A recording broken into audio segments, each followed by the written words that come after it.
bote na biso nyonso bisika tozwami nzambe azwa lokumu po ete aza malamu aza mobateli na biso nzambe oyo azali kopesa biso pema na bomoi azali kobundela biso bitumba oyo tozali komona te ye nde mokili na likolo na se babengi le tout puissant oyo azalaki na ebandeli ya création pe oyo ayaki na nzela ya mwasi Maria akufelaki biso na ekulusu amemaki mikumba na biso pe atindeli biso molimo mosantu oyo azali kosunga biso mikolo nyonso po ke toyeba na komilengela kino mokolo ye akozanga kombo na ye Jésus-Christ.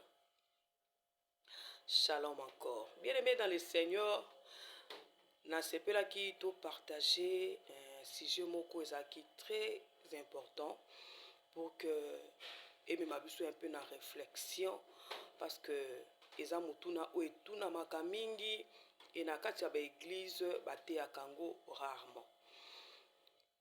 Le séjour des morts. Eza sujet moko ebangisaka bato, eza sujet moko etiki bato na ba question ebele. Tokendaka wapi na sima ya liwa. Bamusu balobi tokendaka lola, bamusu balobi tokendaka lifelo, bamusu balobi lola eza te lifelo eza te soko silisi mikolo on a sela mokili awa esili.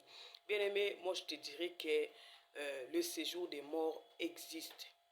Le séjour des morts existe et moto na moto esengeli amilengela pona koyeba ke na sima ya bomoi oyo toza nango na se na mokili oyo eza na bomoi mosusu ezali kozela biso kuna nde tokobika lisusu seconde mort. Donc kufa ya liboso ezali oyo pe kufa ya mibale ekoya oyo ekomema bato na lola to swati na lifelo nde ba oyo bakozwa ngolu kote pa na nzambe baokende lola ba oyo basalaki mabe masumu na bango awa na mokili oyo bakendaki na séjour de mort parce que séjour de mort eza mibale eza ya malamu pena oyo ya mabe eza lié ya tourment bien aimé dans le Seigneur tokomona ngo na kati ya Biblia.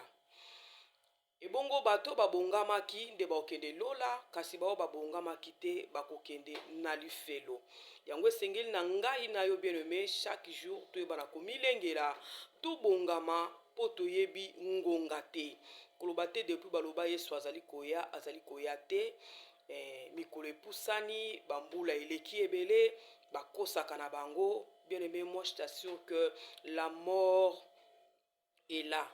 Même si Jésus ne revient pas maintenant, la mort est là. Kokufa na tango oyo nzamba sepeli abenga yo epai na ye parce que tozali bato oyo toutaki na éternité et tokozonga pe na éternité.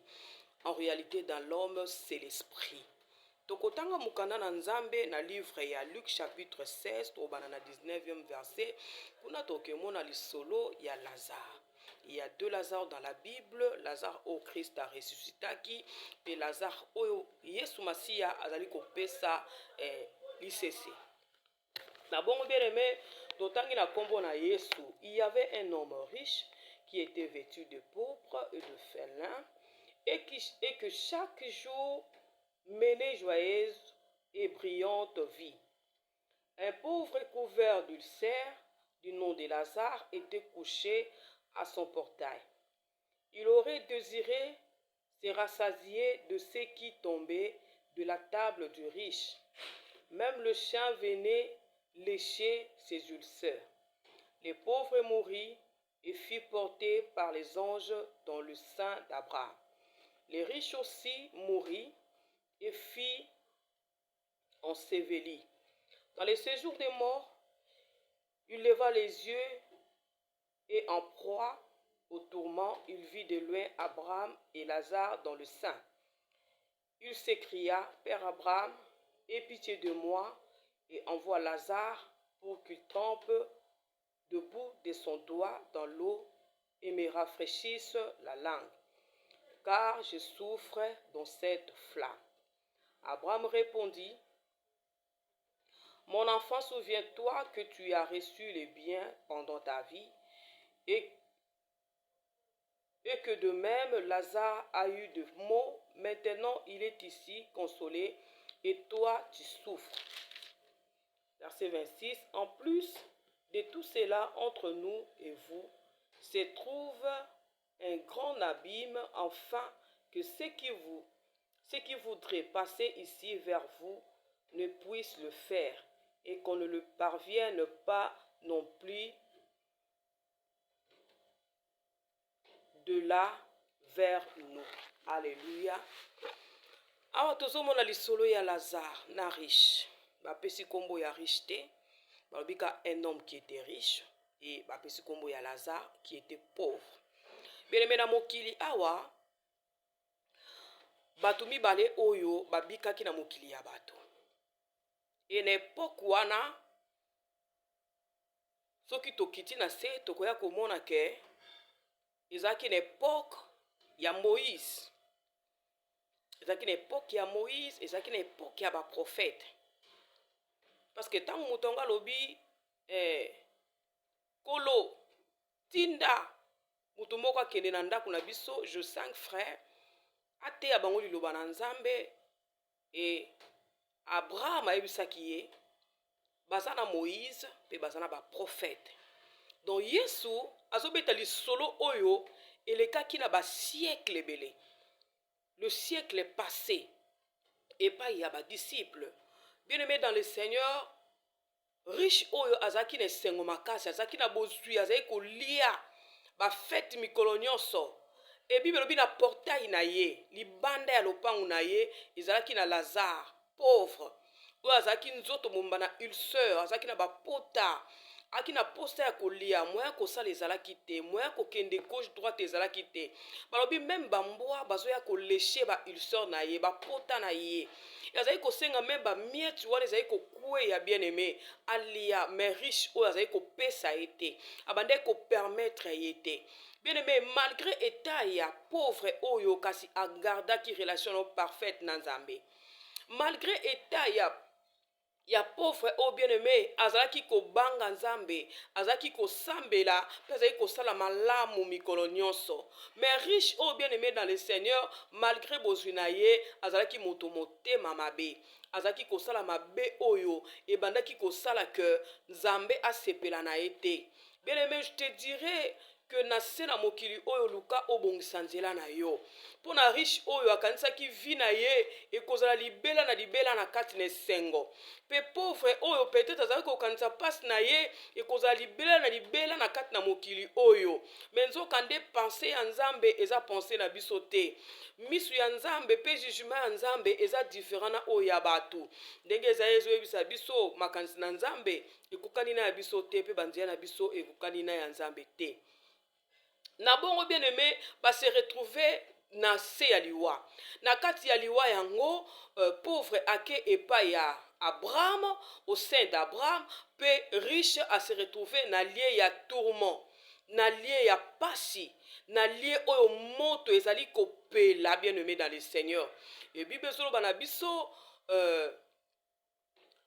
moto oyo tanga azali koyoka pasi na lie ya tourment, abwaka miso kuna ake komona Lazare oyo azali kolala na portail na ye, oyo azalaki kolela, oyo azali kokemande, azali kobondela apesi bamiete, azalaki na kimia mpe azalaki na esengo. Bien-aimé, esengo eza na mokili te. Navandi pendant un temps, nazo réfléchir, il y avait des riches avant nous, il y avait des hommes élevés en dignité avant nous, il y avait et il y en a aussi, même jusqu'à présent. Mais bao na nous bakoufi, tout le baba président, tout le baba ministre, tout le baba député, tout le baba PDG, tout le baba femme, femme d'affaires, femme oyo basi oyo bazalaki, baba basi ya moziki. Natango akalezaki basi ya moziki, basi oyo bien aimé dans le Seigneur. Soki a poussani pembe na yo lobi mwasi ya 100 kilos. Donc basi oyo baza na mbongo, ba voyagera bakendaka ba Lomé, basi wana baza wapi? Pe bozu na bango eza wapi? Bien-aimé, tout est vanité et tout part en fumée. Na vandi na milobeli Nzambe, ya solo penza, ngande na zaboy, na koli, na boti, na bali, après un jour, nyonso ekenango. Natikalika souvenir, donc nyonso eza pamba yaya. Omoni mbongo oza nango eko trahir yo un jour. omoni biloko oza nango ekotrahi yo un jour. Bien-aimé, na séjour de mort omemelo te. Ya meme elamba olati omemango te. Molimo na yo nde ekokende. Ame na yo nde se retrouver quelque part. Me nyonso ya yo, kitoko na yo, bozwi na yo, esengo na yo, nyonso bandaku mituka bana, baotikala. Baotikala. Siko question nange ezali, comment tu te prépares pour le séjour des morts?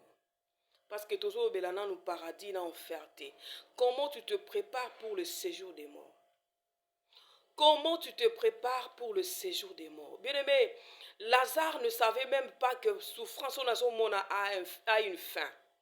Lazare ne savait pas que problème on a coûté nango pota o na monango susu te na kansango soute, bien-aimé dans le Seigneur. Toi qui souffres en ces moments, qui te dit que je n'ai personne pour m'aider, qui est abandonné, bien-aimé dans le Seigneur, ta souffrance a une fin. Eza na souka, bien-aimé, ekosila na yango, mais l'essentiel, ce qui est important, de préparer ton chemin. Ton chemin de retour, parce que outaki quelque part faut zonga. Outaki quelque part il faut zonga. Comment tu fais pour préparer ton chemin? Comment tu fais, bien-aimé?